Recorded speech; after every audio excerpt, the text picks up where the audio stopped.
안녕하십니까. 코토라 일본 지역 본부장 김삼식입니다. 프레젠테이션에 들어가기 전에 간략하게 모두 말씀을 드리겠습니다. 화면에 이제 산업 첨단화 또 대전환을 진출의 기회로라고 되어 있습니다만 일본 산업이 대전환을 맡고 있는 것은 사실입니다.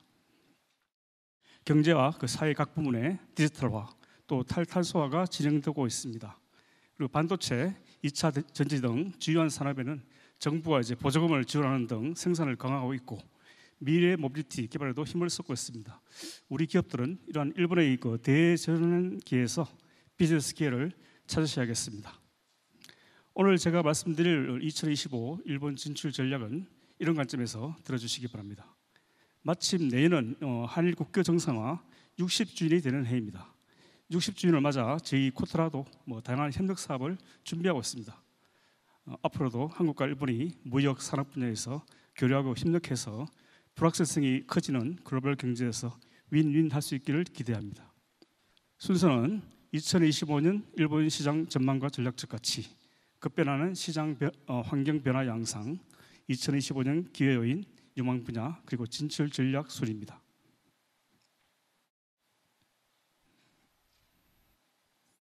일본 시장의 교관인데 이것은 자료로 대신하겠습니다. 일본 시장의 전략적 가치입니다. 일본은 경제 대국으로 GDP가 2023년도 기준으로 세계 4위이고 또 무역은 세계 5위 국가입니다. 해외 순자산으로 보면 30년 이상 세계 1위를 지키고 있습니다. 65세 이상의 인구가 30%에 육박하는 그런 초고령화를 비롯해서 인력 부족, 지방의 공동화, 선진국 최고 수준 국가 부채, 또 빈빈한 자연재해 이런 그 사회 경제적인 문제가 많아서 스스로를 이제 과제 선진국이라고 이렇게 부르는 나라이기도 합니다. 일본은 제조업 등 산업 강국인데 최근에 법규 개정이라든지 또 정부의 규제 완화로 비즈니스 기회를 찾을 수 있는 분야가 많이 나오고 있습니다. 그 자세한 내용은 뒤에서 설명드리겠습니다. 일본 시장에서 이제 한국의 위치로 먼저 교육입니다. 일본은 한국의 네 번째 교육 대상국으로 최근 수년간 양국 교육은 등락하는 모습을 보이고 있습니다. 조금 더 긴 시각으로 보시면은 한일 간 교육은 무려 13년 전인 2011년에 1,080억 달러로 피크에 달하는 이후에 이제 감소 또는 정체되고 있습니다. 한국과 일본의 교육의 또 하나의 특징이라면 무역 수지 흑자국인 한국이 일본과의 교육에서는 만성적인 적자를 보이고 있다는 점입니다. 한국의 일본으로 수출인데요. 왼쪽 그래프 파란색 엑셀입니다. 대일 수출도 지난 2011년에 396억 달러로 정점에 달한 이후에 최근 수년간은 250억에서 300억 달러 초반선에서 등락하고 있습니다. 다만 지난해 이제 한일 셔틀에게 재개 등 양국 관계 개선에 힘입어서 2023년 10월부터는 수출이 좀 회복세를 보이고 있는 그런 상황입니다. 이처럼 그 일본으로 수출이 좀처럼 늘지 않는 이유가 무엇일까요? 저는 한 세 가지 정도로 보고 있습니다. 첫 번째는 일본 제조업의 그 해외 진출이 가속화되고 있는 점입니다. 2022년 기준에 일본 제조업의 해외 생산 비율이 36% 가까이 됩니다. 그리고 주력인 자동차, 전기전자 등은 이보다 더 높습니다. 우리 제품의 주요 수요처가 이제 해외로 공장을 옮기고 있는 그런 상황입니다. 두 번째는 일본 수입 시장에서 국가 간 경쟁이 치열해지고 있는 점인데요. 자료 오른쪽 중간을 보시면은 중국의 일본 수입 시장 점유율은 미중 대립 등에 의해서 지난해에 2021년 대비 1.9%포인트 하락한 반면에 미국과 대만은 상대적으로 양호한 실적을 보이고 있습니다. 반면에 한국은 0.2%포인트 하락했음을 알 수 있습니다. 세 번째로 대일본 수출 품목이 이제 편중되어 있는데요. 가공 단계별로 보면은 한국의 대일본 수출은 전통적으로 이제 중간재가 큰 비중을 차지하고 있습니다. 반면에 소비재는 최근에 화장품 또 식품 수출이 이제 호조를 보이고 있지만 수출 비중은 여전히 11에서 13%대에 머물고 있습니다. 특히 그 제품 단가가 높은 내구 소비재 수출이 이제 부진한 그런 상황입니다. 다음으로 이제 일본의 대한국 투자입니다. 2017년에 18억 4천만 달러로 피크를 보인 후에 감소하다가 2021년부터 회복세를 보이고 있습니다. 특히 올해 들어 제조업 투자가 급증하면서 전체 투자액이 9월까지 크게 증가했습니다. 2023년 기준으로 일본에서 한국에 많이 투자한 업종은 정보통신, 또 화학, 전기전자 등입니다. 내년도 일본 경제입니다. 일본 정부 발표에 의하면 내년도 일본의 실질 GDP 성장률은 1.2%로 올해보다 다소 높아질 것으로 그렇게 전망됩니다. 국제통화기금이나 OECD에서도 일본 경제에 대해서 한 1% 초반으로 이렇게 보고 있습니다. 부문별로 보겠습니다. 일본 GDP의 절반 이상을 이제 개인 소비가 차지하고 있는데요. 개인 소비는 이제 임금 인상 등에 힘입어 완만한 회복세가 이제 전망되고, 설비 투자는 인력 대체 기술, 탈탄소 대응 투자 등에 힘입어서 증가할 것으로 보입니다. 소비자 물가는 수입 물가 안정화에 힘입어 점진적으로 둔화되어서 연간으로는 2% 목표에 수렴할 것으로 그렇게 전망됩니다. 한편 엔화는 금리 인상 등의 영향으로 수년간 이어진 슈퍼 엔저 현상이 조금 이제 완화될 것으로 보이지만, 몇 년 전에 비하면 여전히 엔저 상황이 이렇게 지속될 것으로 보입니다. 그밖에 내년도 일본 경제에서 주목할 만한 사항으로는 트럼프 2기 정부 출범, 또 임금 인상률의 지속 여부, 전기차 캐즘에 따라서 자동차나 2차 전지 메이커들이 어떤 움직임을 보일지 등을 들 수 있겠습니다. 다음으로 이제 파트 2, 내년도 일본 경제를 둘러싼 경제사의 이슈에 대해서 말씀드리겠습니다. 일본 경제를 둘러싼 많은 이슈가 있는데요. 그중에서 특히 이제 한일 간의 경제 교류하고 또 우리 기업의 일본 시장 진출에 대해서 영향이 크고 또 중요하다고 생각되는 이슈를 뽑아서 정리했습니다. 자료로 참고하시기 바랍니다. 첫 번째 이슈입니다. 지난 10월에 이제 일본의 이시바 내각이 출범했죠. 그리고 그 직후에 중의원 선거가 있었는데요. 그래서 좀 정치 또 경제적인 그런 변동성이 있습니다. 제가 이제 일본 기자 등 이런 지식인층을 만나보면은 이시바 총리는 이제 방위 또 외교 분야는 전문가이지만 경제 쪽에는 경험이 많지 않다는 그런 평가입니다. 이에 따라서 뭐 경제라든지 한국과의 관계는 전임 정권의 그 노선에서 크게 변화하지 않을 것으로 그렇게 보입니다. 선거 공약으로 이제 금리 인상 같은 이런 금융정책 정상을 내세웠는데, 당선 후에는 신중한 입장으로 돌아서게 되었습니다. 이번에 그 선거에서 패배해서 여소야대 정국을 맞이했는데, 그래서 그 총리의 정책 추진력에 대한 그런 의구심도 조금 나고 있는 그런 상황입니다. 일단 지난 11월 22일에 경제 대책을 발표했는데, 일본 경제와 그 지방 경제의 성장, 그 다음에 고물가 극복, 또 국민의 안전 안심 확보가 이제 골자가 되고, 성장 쪽으로 보면은 AI 또 반도체 분야에 2030년까지 한 10억 엔을 지원한다는 내용이 포함되어 있습니다. 아무래도 이제 트럼프 2기가 발족되면서 이제 일본 내에 이제 불안감이 커지고 있는 상황이고요. 2023년 기준으로 미국이 일본에 대한 무역 적자가 712억 달러. 그래서 일본이 이제 미국의 5위 적자국입니다. 그래서 앞으로 좀 미국으로부터 그런 무역 적자 그 축소 압력을 좀 받을 수 있을 것 같고요. 특히 일본이 걱정하는 분야가 이제 대미국 최대 수출품인 자동차입니다. 자동차는 이제 일본의 생산은 물론이고 또 멕시코 생산 자동차에 대한 그런 관세 인상을 우려하고 있고요. 이런 걱정이 지난주에 그 트럼프 당선인이 멕시코에 대해서 25% 관세를 부과하겠다고 표명했죠. 그러면서 점점 현실화되고 있는 그런 상황입니다. 세 번째 이슈인데요. 이제 올해 7월째 한때 그 엔화의 미 달러 환율이 161엔을 기록하는 등 좀 극심한 그런 엔저 추세가 지속되고 있습니다. 엔저에 따라서 또 이제 물가도 상승되어서 소비자 물가가 매월 현재도 이제 2% 중반 이상의 상승률을 보이고 있습니다. 일본은 지난해와 올해 임금이 많이 올랐습니다. 그렇지만 아직은 그 물가가 오른 만큼 이렇게 미치지 못해서 실질 임금은 계속 마이너스 추세가 지속되고 있습니다. 실질 임금이 지난 27개월 만인가 지난 6월 그리고 7월에 잠깐 플러스로 이제 전환되었다가 8월 이후에 다시 마이너스 행진을 하고 있습니다. 오른쪽에 그 실질 임금 추이 그래프 보시면 그나마 금년 들어서 실질 임금 감소폭이 2022년이나 23년에 비해서 좀 줄었음을 알 수 있습니다. 실질 임금 감소 영향으로 일본 소비자들은 여전히 그 절약형 소비를 보이고 있습니다. 화면 왼쪽에 이제 소비자 그 태도 지수 월별 추이가 있는데요. 지수가 50을 넘어야 소비 의욕이 개선되는 것인데 지금은 30대 후반 정도에 머물고 있습니다. 이러한 그 소비 의욕이 저하되고 있고 또 절약형 소비가 확산되면서 이게 또 일본의 수입에도 영향을 미쳐서 2023년 이후에 일본의 그 수입이 좀 감소세를 보이고 있는 그런 상황입니다. 일본 수입 업체들은 달러 환율이 한 130원 정도 돼야지 이제 수입 비즈니스가 가능하다고 그렇게 이야기합니다. 다만 최근 들어서 이제 물가 상승세가 다소 둔화되고 또 실질임금 감소폭도 좀 줄면서 개인 소비가 늘어나마 조금 회복되는 추세를 보이고 있는데요. 지난해 0.6% 소비가 감소했는데 올해는 0.9% 상승하고 내년에는 1.2% 상승할 것으로 그렇게 전망됩니다. 일본 정부가 이제 디플레이션 탈피를 위해서 임금과 물가의 그 선순환을 적극 추진해 왔습니다. 이에 따라서 최근 2, 3년간 임금이 빠른 속도로 이제 상승하고 있는데 자료 왼쪽에 나 있는 그 대기업과 또 중소기업의 임금 상승률은 그 노조가 있는 기업들을 대상으로 한 것으로 이렇게 보이고요. 후생 노동성이 또 다른 발표를 했는데 거기에는 이제 노조의 유무를 망라한 전체 기업의 금년도 평균 임금 인상률이 4.1%. 그래서 사상 최고의 인상률을 이렇게 기록할 것이라고 그렇게 발표했습니다.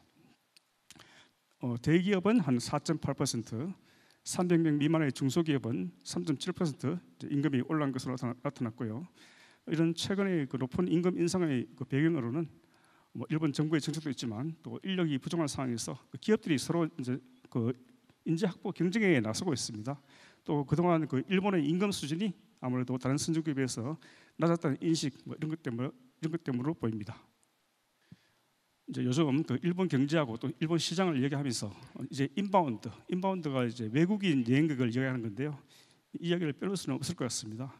2023년에 이제 코로나 입국 제한이 전면 해제되고 인바운드가 지금 급증하고 있습니다. 그래서 올해 3,500만 명, 내년에는 4,200만 명에 달할 것으로 전망됩니다.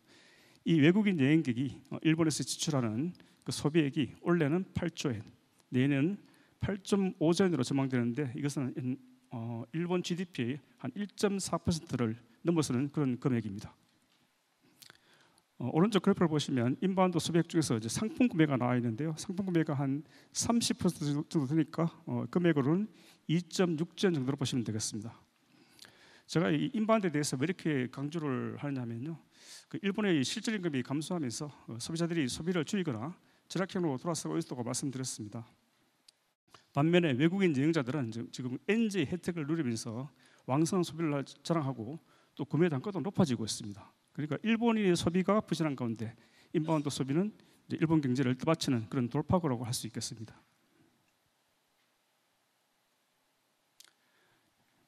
일본 소비가 이제 부진한 반면 설비 투자는 상대적으로 호조입니다. 일본 내각부 자료에 따르면 설비 투자는 올해 내년에 3% 이상씩 늘어날 것으로 전망됩니다. 반도체, 미래차 이런 첨단 분야하고 산업 전반의 디지털화 또 탄소 중립을 위한 투자가 활발한 상황입니다. 또 미중 대립이 격화하면서 이제 공급망 안정화 차원에서 일본이 국내 생산 거점을 이제 강화하고 있죠. 그리고 일부 기업들은 그 생산 공장을 해외에서 일본 국내로 이렇게 복귀시키는 그런 모습도 있습니다. 그 주요 분야에 대한 일본의 생산 거점 강화에 대해서는 그 표를 참고하시기 바랍니다. 일본에서 소위 2025년 문제가 이제 부상하고 있습니다. 이것은 이제 한 800만 명이 가까운 그런 2차 대전 이후 그 베이비붐 세대 모두가 2025년에 75세가 되어서 이제 의료라든지 간병 수요가 폭발적으로 증가할 것이라는 그런 우려를 말합니다. 그 왼쪽 그래프는 이제 경제 성장과 출산율에 따라서 앞으로 의료비가 얼마나 증가하는지를 나타낸 것인데요. 어떻게 하든 그 의료비 증가는 피하기 어려운 그런 상황입니다. 간병업계 인력 부족도 심각하고요. 2020년도 간병업계의 그 유효 구인 배율은 3.74로 일본 전산업 평균의 한 3배에 달한 걸로 그렇게 나와 있습니다. 일본 정부는 지금 그 인력 확보를 위해서 그 외국인 노동자를 적극 수용하는 그런 정책을 펴고 있고요. 또 의료와 간병 분야에서 디지털 전환도 적극 정리하고 있습니다. 아마존 재팬 같은 경우는 그 일본 내 온라인 약품 판매 사업 여기에 재빨리 뛰어들어서 시장 선점을 노리고 있는 그런 상황입니다. 현재 일본 사회를 달구는 이제 거대 이슈 한 두 가지 있는데요. 하나가 탄소 중립 또는 이제 그린 트랜스포메이션을 합니다. 다른 하나는 이제 디지털 전환, 즉 DX가 되겠죠. 2050년도에 이제 탄소 중립을 지향하는 일본 정부는 지난해 2월에 GX 실현을 위한 기본 방침을 발표했고요. 이것이 일본 탈탄소 정책의 근간이 되고 있습니다. 기본 방침의 주된 내용은 첫째, 탈탄소를 위해서 2023년부터 10년간 업계하고 정부에서 총 150조 원을 투자하고, 둘째로 정부는 이제 민간 부분의 투자 마중물 투자 촉진을 위해서 10년간 20조 원 규모의 GX 경제 이행 채권을 발행하고, 세 번째로는 이제 채권 상환을 위한 재원으로 카본 프라이싱을 도입한다는 것입니다. 민간의 투자 150조 원이 어떤 분야에서 투자되는지는 왼쪽 아래의 표에 나와 있습니다. 자동차 산업, 그다음 재생에너지, 주택 건축업, 또 탈탄소 목적의 디지털 투자, 수소, 축전지 분야에 많이 투자됩니다. GX 경제 이행체는 지난해부터 발행되기 시작하고 있는데요. 5년째, 10년째가 있습니다. 주요 지원 분야는 수소, 또 철강, 화학, 재생에너지, 일상생활 분야입니다. 카본 프라이싱 도입과 관련해서는 2028년부터 석유회사 등에 이제 부가금이 부과되고요. 2033년에는 전력회사에 대한 이런 본격적인 배출량 거래제가 시행될 예정입니다. 배출권 거래제도는 정식 시행에 앞서서 지난해부터 시험 운영되고 있는 그런 상황입니다. 탈탄소 시장에서도 빠른 성장이 기대되는 분야가 이제 수소하고 해상 풍력입니다. 일본은 금년 5월에 수소 사회 추진법을 제정해서 수소 사회 실현에 힘쓰고 있습니다. 수소 도입량을 지난해 200만 톤, 그리고 2030년에 300만 톤, 2040년에는 1,200만 톤으로 확대 나가고, 수소 보급의 장애가 되는 이제 높은 가격, 이 가격을 2030년에 현재의 3분의 1로 낮춘다는 목표를 가지고 있습니다. 일본은 이제 민간 협력으로 수소 공급망에 15년간 한 15조 원을 투자한다는 계획이고요. 수소 관련 주요 프로젝트를 이제 보시면은 이제 가와사키 중공업이 호주에서 수입하는 그런 이제 수소에다가 그 수소를 옮기는 액화 수소 공급망 구축 실증 사업에 나서고 있고, 제라 같은 그 발전 회사들은 수소 가스터빈 발전 기술 상용화 사업에 나서고 있습니다. 한편으로 해상 풍력은 2030년까지 5.7기가와트를 도입한다는 목표하에 금년에 그 3라운드 사업 공모를 현재 추진하고 있는 그런 상황입니다. 일본 정부의 다른 발표에 의하면 그 해상 풍력 도입 목표가 더 높은데요. 전국적으로 2030년까지 10기가와트, 2040년까지 30 내지 45기가와트를 설치한다는 그런 계획입니다. 특히 이제 북해도 동북지방, 큐슈 이쪽에 이제 많이 설치될 예정인데, 화면 오른쪽 중간에 표를 봐주시기 바랍니다. 해상 풍력 중에서도 이제 기둥을 해제에 고정하지 않아서 좀 더 깊은 바다에서 발전이 가능한 그런 부유식 풍력 발전에 대한 기대가 높아지고 있습니다. 금년 6월에 일본 정부가 부유식 해상 풍력 발전의 실증 사업 주체로 마루베니계, 그다음에 주부전력계 그 두 개 컨소시엄을 선정한 바 있습니다. 디지털 전환 관련해서 말씀드리겠습니다. 코로나 이후에 그 일본이 아날로그 대국이지만 일본에도 이제 디지털화가 진전되고 있습니다. 그렇지만 아직도 일본의 디지털화는 좀 요원하다는 그런 평가이고요. 스위스 IMD에서 이제 매년 그 디지털 경쟁력 순위를 발표하는데요.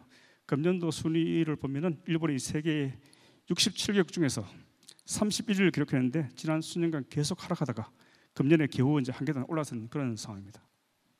그리고 최근 일본에서도 그 2025년 절벽이라는 그런 신조어가 나왔는데요. 이것이 이제 뭐냐면은 기존의 각종 시스템을 그 디지털화하지 않을 경우에 사회적 비용이 막대하다는 그런 이야기입니다. 구체적인 내용으로는 이제 새로운 시스템을 도입하지 않으면 기존 노후화 시스템에 대한 그런 유지 보수 비용 급증, 그다음에 기업 비밀 유출 이런 것들이 우려되고, 또 노후 시스템 이걸 이제 관리하기 위한 그런 인력 부족이 발생하고, 일본의 IT 시스템이 국제적으로 이제 고립화에 직면할 그런 위험이 있다는 것입니다. 절벽에 대처하기 위해서 이제 일본 정부와 경제계가 디지털 전환에 나서고 있는데요. 정부는 디지털 인프라 구축에 한 1,000여 개를 이제 지원하고, 주요 기업들은 뭐 AI, 데이터 센터, 클라우드 분야에 투자하고 있습니다. 디지털 전환 관련돼서는 2030년에 한 그 규모가 8조 350억 엔 정도로 해가지고 2022년에 비해서 한 2.3배 늘어나는데, 내년도가 아마 피크에 달할 것으로 그렇게 전망되고 있습니다. 자, 이제 이슈의 마지막으로 미래 모빌리티 시장이 형성되고 있습니다. 자동차 산업이 이제 100년에 한 번이라는 그런 대변혁에 직면하고 있고, 일본 자동차 업계도 이런 흐름에 뒤처지지 않기 위해서 미래차 개발에 적극 나서고 있습니다. 2024년도 회계 연도 기준으로 도요타, 혼다 등 일본 자동차 7개사의 설비 투자가 4조 2,900억 원, 그래서 전년 대비 20%, 연구 개발비는 3조 8,550억 원으로 13% 증가가 예상됩니다. 일본에서 미래 모빌리티는 한 세 가지 방향으로 전개되고 있는데요. 첫째는 전기차를 비롯해서 하이브리드차, 또 연료 전지차 이런 전동화를 추진하고 있습니다.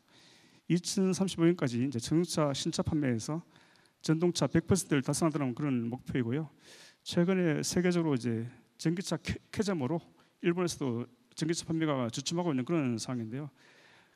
캐점이라 해도 일본에서의 캐점과 다른 유럽이라든지 중국의 캐점은 다릅니다. 일본은 이제 전기차 보급이 이제 막 시작되어서 전체 승차 시장에서 한 2% 점유율밖에 안 되기 때문에 지금 전기차를 좀 수들려야 할 그런 상황에 있습니다. 그래서 일본에서도 전기차 판매가 좀 주춤하고 있지만 그 전동화의 속도가 좀 늦어질 수는 있지만 방향은 바뀌지 않을 것으로 그렇게 보입니다. 둘째로는 이제 자율주행 레벨 4를 목표로 해서 이제 기술 개발이 진행 중입니다. 나고야에 있는 그 스타트업이 티어 4라고 있습니다. 아주 유명한 회사인데 이 회사를 중심으로 이제 이스즈, 스즈키, 또 대만 홍하이 등이 이제 자동 운전 기술 개발을 하고 있고, 도요타는 이제 NTT와 협력 중입니다. 세 번째로 일본이 이제 SDV에서 소프트웨어 중심체에 힘을 쏟고 있습니다. 일본 정부는 2030년 SDV 1,200만 대를 생산해서 세계 시장 점유율 30%를 차지한다는 그런 목표를 세워두고 있습니다. 이러한 미래 모빌리티는 이제 한계 기업이 감당할 수 있는 범위를 넘어서기 때문에 자동차 경쟁사는 물론이고요, 그 이업종 기업 간의 전략적 제휴도 좀 활발합니다. 그래서 라이벌인 닛산, 혼다가 손을 잡고 있고, 또 도요타와 BMW, 도요타와 NTT가 이렇게 제휴하고 있는 그런 상황입니다. 다음으로 파트 3, 2025년 기회 요인 유망 분야 진출 전략입니다. 앞에서 봤던 이제 일본의 경제 동향, 또 여러 가지 시장 이슈 같은 것을 기반으로 해서 진출 유망 분야를 도출해 봤는데 그 화면을 참고해 주시기 바랍니다. 앞에 이어서 이제 이슈와 기회 요인을 바탕으로 해서 저희는 5가지로 한 진출 방향을 잡아봤습니다. 첫째로는 이제 급격히 확대되는 일본 인바운드 시장을 이제 우리 소비자와 또 콘텐츠 수출의 플랫폼으로 활용하고, 둘째로는 일본의 디지털 전환이 시급한 산업이라 분야에 우리 기업이 우선적으로 진입하며, 세 번째로는 이제 확대 일로의 건강 케어 또 간병 시장을 공략하고, 넷째 재생에너지, 차세대 에너지 시장에 진입을 추진하고, 다섯째로 이제 시장이 형성되고 있는 미래 모빌리티 분야의 선점을 도모하는 것입니다. 진출 방향에 대해서 하나씩 살펴보겠습니다. 앞에서 이제 일본 인바운드 시장이 급속도로 확대되고 있는 것, 그리고 인바운드 중요성에 대해서 말씀드렸는데요. 우리는 이제 일본으로 외국인 연객이 많이 늘어나고 있구나 이렇게 부러워할 게 아니고요. 이런 일본의 인바운드 시장을 이제 우리 소비자 제품과 또 콘텐츠 수출의 플랫폼으로 이렇게 활용할 필요가 있습니다. 인바운드 시장에 이제 우리 제품을 투입해서 이제 일본 소비자하고 외국인 여행객에게 판매하는 것은 물론이고, 우리 제품 이제 인지도를 높여서 이 여행객들이 자기 나라로 이제 돌아가서도 한국 제품을 구입할 수 있게 해서 그런 글로벌 시장 진출로도 연결시킬 수 있을 것입니다. 진출 방안입니다. 인바운드 여행객이 많이 몰리는 그런 현지 유명 유통망 진입을 추진하는 것입니다. 코트라가 유통망 입점 지원 사업을 많이 하고 있으니까 이 사업에 참여하시기 바랍니다. 본격적인 진출에 앞서서 그 현지 SNS라든지 유통 전문가를 통해서 일본 시장의 그 수요를 확인해 보시면은 시행착오를 줄일 수 있을 것입니다. 그리고 한류 콘텐츠를 활용하시거나 친환경, 윤리, 시간 절감, 에너지 효율 등의 차별화가 되는 가치를 부여한 제품을 출시하시는 것도 좋은 방안입니다. 콘텐츠의 경우에는 일본 기업과의 협력을 통해서 현지 진출을 확대할 수 있습니다.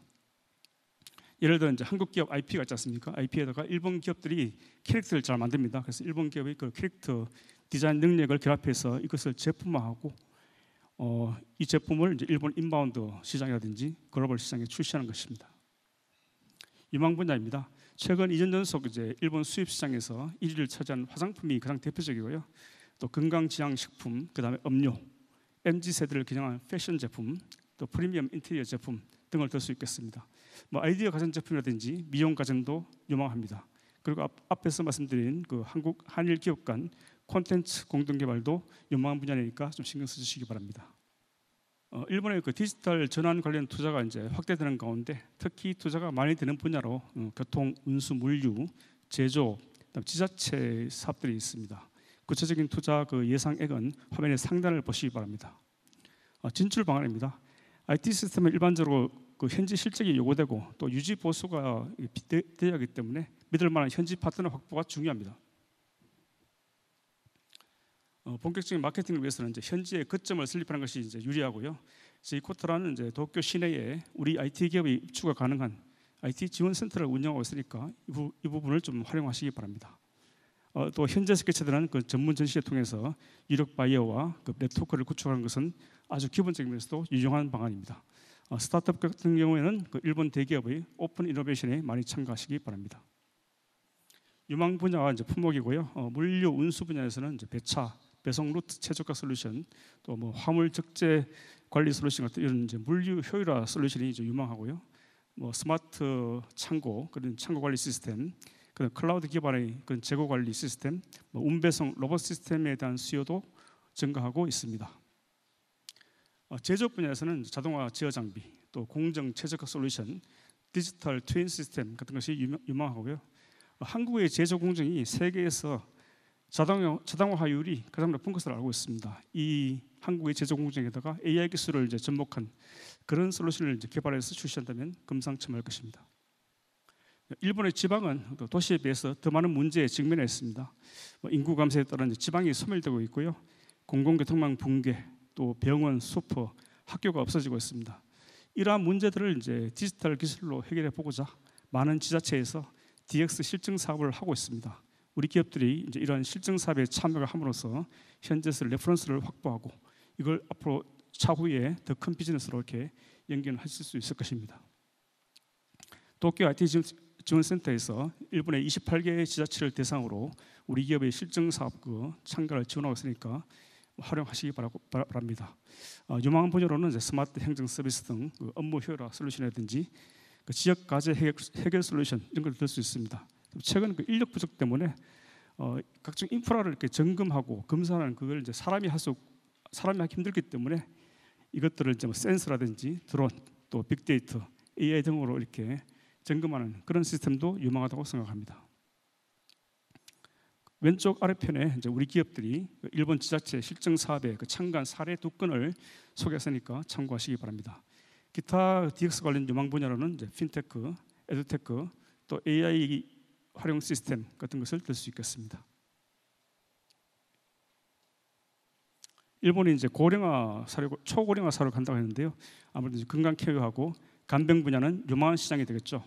2025년에는 그 일본에서 전후 베이비붐 세대가 모두 이제 75세 이상이 되는 소위 2025년 문제 이렇게 불릴 정도로 초고령화 사회가 되었고, 또 의료기술 발전에 따라서 돈을 많이 쓰는 그런 액티브 시니어도 늘고 있습니다. 그리고 뭐 간병 인력 부족에 따라서 일본 정부는 이제 의료 간병 분야에서 디지털 전환을 추진하고 있는 그런 상황이고요. 진출 방안입니다. 의료 간병 시장 진출을 위해서는 이제 현지 기업가의 제휴가 중요하므로 현지의 그 믿을 만한 의료기기나 IT 기업 발굴에 힘써야 합니다. 그리고 현지 의료 전문 전시라든지 또 코트라 그 전시 상담의 참가를 통한 그런 바이어라든지 파트너 발굴은 해외 마케팅의 기본이라고 하겠습니다. 유망 분야입니다. 원격 진료라든지 그런 처방약 온라인 판매, 배송 솔루션을 들 수 있습니다. 화면 그 중앙에 우리 기업 진출 사례를 하나 제시했는데 참고하시기 바랍니다. 건강 케어를 위한 검사, 검진, 멘탈 케어 솔루션, IT를 접목한 그런 운동기기도 유망합니다. 그리고 간병 관련 그 인력 부족 해결 방안으로서 ICT 기술에 기반한 솔루션이라든지 서비스도 유망한 분야로 생각됩니다. 탈탄소 관련해서 이제 일본의 중점을 두는 재생에너지, 차세대 에너지 시장을 공략할 필요가 있는데요. 아까 그 수소 에너지하고 해상 풍력 분야가 유망하다고 말씀드렸습니다. 수소 같은 경우는 이제 일본의 수소사의 실현을 위해서 적극적인 투자에 나서고 있고 우리 한국 기업도 경쟁력이 있는 부분이 많습니다. 해상 풍력은 저는 한 3가지 정도로 우리 기업이 유리한 부분이 있다고 말씀드릴 수 있는데요. 첫 번째로는 이제 일본이 대대적으로 이제 프로젝트 수행에 나서고 있는 것. 둘째로는 한국 기업이 하부 구조부터 터빈까지 공급 능력이 있는 것. 세 번째로는 이 해상 풍력은 경제 안보하고 직결되는 분야로 경쟁력이 높은 그 중국 기업의 사업 참여가 제한될 수 있기 때문에 유리하다고 생각됩니다. 진출 방안입니다. 해상 풍력 또 수소 관련 현지 기관 업계를 대상으로 우리 제품에 대한 그 마케팅을 적극하고 또 현지 네트워크 영업력 그다음에 유지 보수가 가능한 파트너와의 협력을 통한 진출을 추진해야 할 것입니다. 유망 분야입니다. 수소 분야의 경우 수소 저장 운송 장치, 수소 차용 고압 탱크 부품, 연료 전지 부품, 충전 인프라 등의 전망이 밝다고 생각됩니다. 사례를 하나 말씀드리면 일본 대기업 K사가 에카 수소 공급망 구축 프로젝트를 현재 추진 중인데 한국 기업으로부터 기자재 조달을 이제 희망하고 있습니다. 그래서 지난 9월에 서울을 방문해서 우리 기업들과 상담회를 개최하는 등 이제 비즈니스가 진행되고 있습니다. 그리고 해상 풍력은 이제 한국이 하부 구조물, 또 해저 케이블, 발전기, 해상 변전소 같은 이런 기자재는 물론이고요. 해상 풍력 그 설치 선박까지 밸류 체인 전반에 걸쳐서 이제 공급 능력이 있다고 그렇게 사료됩니다. 앞에서 이제 일본에서 미래 모빌리티 시장이 형성되면서 전동차, 자율주행 그리고 SDV 등 세 가지 방향으로 전개되고 있다고 하는데 시장 기회 선점에 나서야겠습니다. 진출 방안입니다. 우리 업계는 이제 경쟁력을 가진 부품 소재나 솔루션을 중심으로 일본 수요처에 대한 그런 마케팅 활동을 강화해야 할 것입니다. 일본 시장 진입 경험이 풍부한 기업이라면 일본 기업과의 공동 기술 개발도 생각해 볼 수 있습니다. 저희 코트에서 주최하는 그 일본 완성차나 티어 1, 2 등과의 그 기술 교류 상담을 개최하는데요. 여기에 참가해서 일본 수요처와 직접 만나시는 방안도 있습니다.